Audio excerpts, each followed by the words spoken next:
Hey everyone, it's Jen with Spirited Saturdays, and this week we're building on what we were talking about last week with eating disorders in sports, and we're talking about what to do and how to handle a situation if you're involved in a sport and you also have an eating disorder, or you're trying to recover from an eating disorder. I'm still lumping together sports and dance.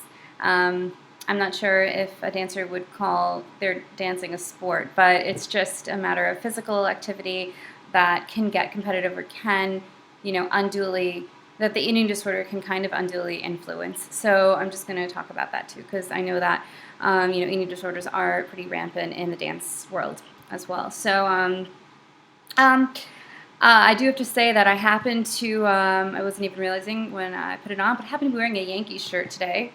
You can see, which is interesting because I don't follow sports at all, and this isn't my shirt. But I'm wearing it. It's comfortable. I wear it all the time. Okay.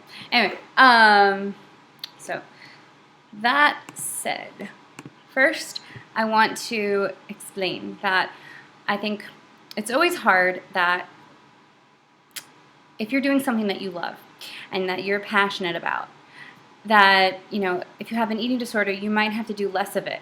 That's really, really hard. For any reason. You might have to do less of it for any reason at all. Something gets in the way of you doing what you love. That's very, very hard. For a number of reasons. It can make you feel like you're compromising yourself. It can make you feel like you're not letting yourself be who you truly are. And it can make you feel weak because, maybe you feel like this other, person can handle it for XYZ reason and I can. It can make you get really down on yourself. But you have to remember none of those things are true. That is not the case. First of all, if you're realizing that something you're doing is not enjoyable anymore and it's feeding into your eating disorder, you're not weak. You're not weak. You're not weak for changing the way you approach it. It's not as though you're saying to yourself, I don't deserve this. I don't deserve to be doing the sport anymore. I can't handle it. I'm not cut out for it. I should just do something else and stop pursuing it. You're not saying those things. And if anybody's making you feel like that's what you have to do, that may not be accurate. They might just come from a place of a lack of understanding. We don't know if it's necessarily the solution to stop doing it altogether, but that's what we have to figure out, and we have to figure out how to approach it in a way that will keep you healthy, and allow you to enjoy it. So if it's the situation where, your eating disorder jumped in and abused what you once did just for love, and now in order to get better, the eating disorder needs to have as few loopholes as it can. That's the kind of the situation. And when you're better able to participate in the sport and whatever you're doing, you will connect to it again once you're healthier. And that's the difference, because it's a matter of, disconnecting and connecting. If you're connected to it, you can enjoy it and you can love it. But if you're connected to the eating disorder, you're detached from it and you're detached from what you loved about it. So that's one thing you need to figure out. Are you connected to the sport, or are you connected to the eating disorder? And at what point do you just play the sport because the eating disorder says you should, or how do you approach the sport in a way that the eating disorder says you should? One distinction is that eating disorders have no limits. A sport is no longer a sport, and you're no longer subjected to the sport's rules and limitations. Now you have your own set of rules to live by, in addition to the ones that, you can abuse the ones that the sport imposed, and now add your own. So you're subjected to the eating disorder's rules and limitations, and which, depending on how you look at it, are many or none. Many rules because, the many limitations that are taught by the eating disorder, and then there are no limitations as to how far you have to go and how much you have to achieve and how much you have to compete with yourself.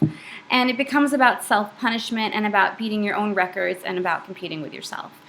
I think a game for the game's sake is to have fun trying to beat others, but never holding it against them. Like beating others, and I mean that really loosely. It's just literally getting a higher score that might be the literal outcome of the game, but the process is enjoyable. The process is invigorating and stimulating, and it never becomes personal. I mean, let's hope. So you might beat another person at a game, get a higher score, but you're never going to hold it against them.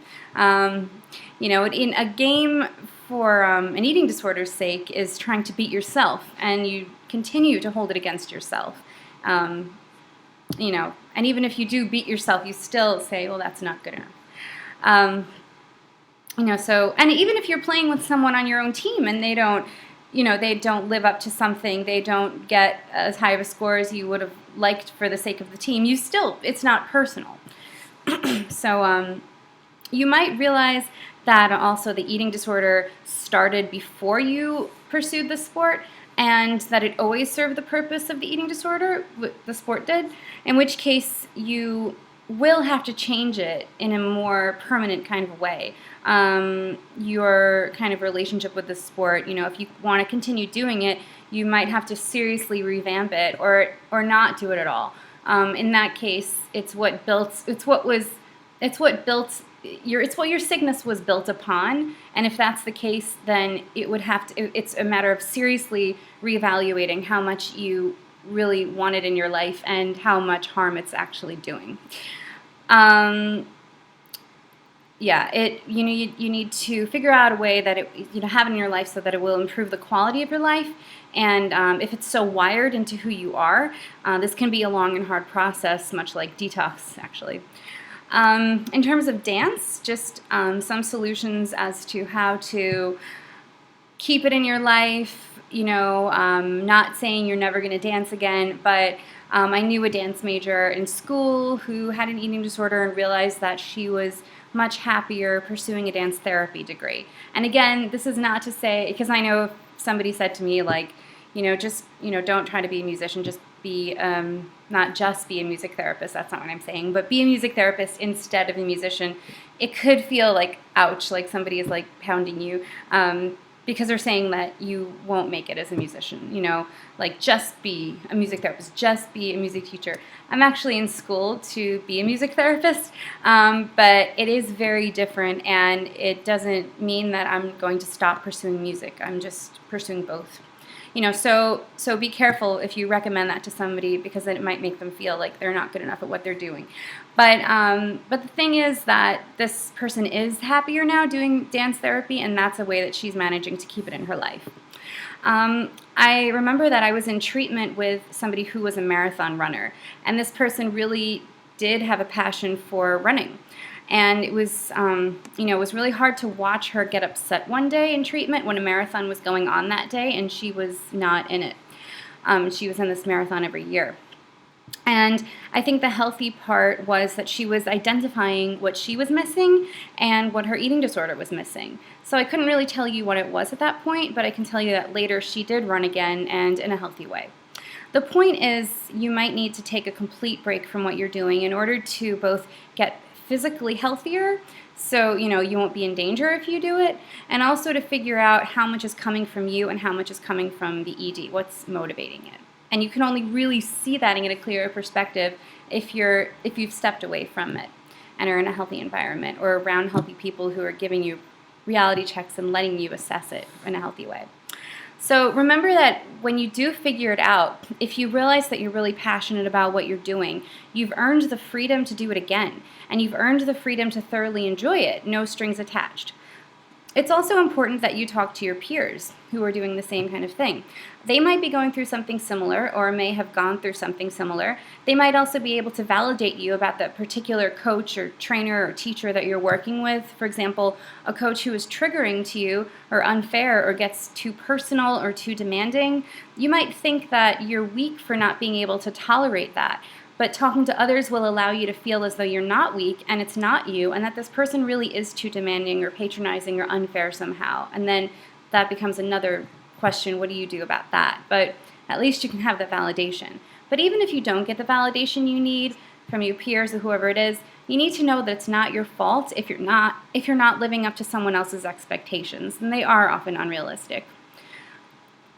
So talk to your coach, your teacher, your trainer, and as well as your peers. And if that doesn't work or you don't feel able to, talk to somebody else in the same field, somebody else who coaches, not necessarily someone that your coach knows, or it could be, but somebody else that who does the same kind of a thing to get their perspective, to get their feedback and their understanding.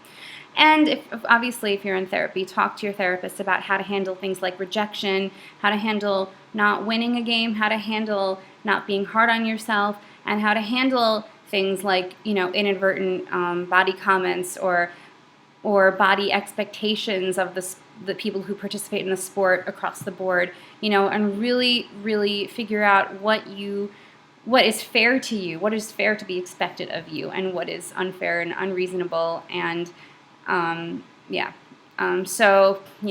what is too triggering for you. Knowing that you can still do some version of it in a healthy way if you really do love it. So, and that's the kind of thing that you earn back, just like you earn back being able to exercise in treatment, eventually, if you cooperate with your meal plan and your treatment plan and all that kind of stuff. And, really work on things. So, talk about how to manage your expectations of yourself and try to relearn how to just enjoy the sport. If it's something that you're extremely passionate about and something that you want criticism on or ideas on how to improve your game or, just your skill, it's still always extremely important that the joy of it never leaves, even through the crap of it, because it can be very dark. It can be very hard, but the joy and the love and the hope and all that and the connection to it at your core should be the thing that is propelling you forward, not the unhealthy self-talk and not the unhealthy obsessions or urges. So that's all I have to say about sports for today. But on a completely unrelated note, I wanted to let you guys know that if you're having a bad day, you should always get one of these. This really helps if you're having a bad day. My cats get to this all the time, and today I got jealous that I didn't get to wear it, so I thought I would try it on. So yeah, thumbs up. It'll get you thinking about a lot of things, and hopefully steering you away from stuff you shouldn't be thinking about just for the moment. So yeah, play with this guy. He's a lot of fun. Talk to him. Yeah. I'm crazy. No, I'm not. Okay. All right. Enjoy. Have a wonderful day, a wonderful week. Bye.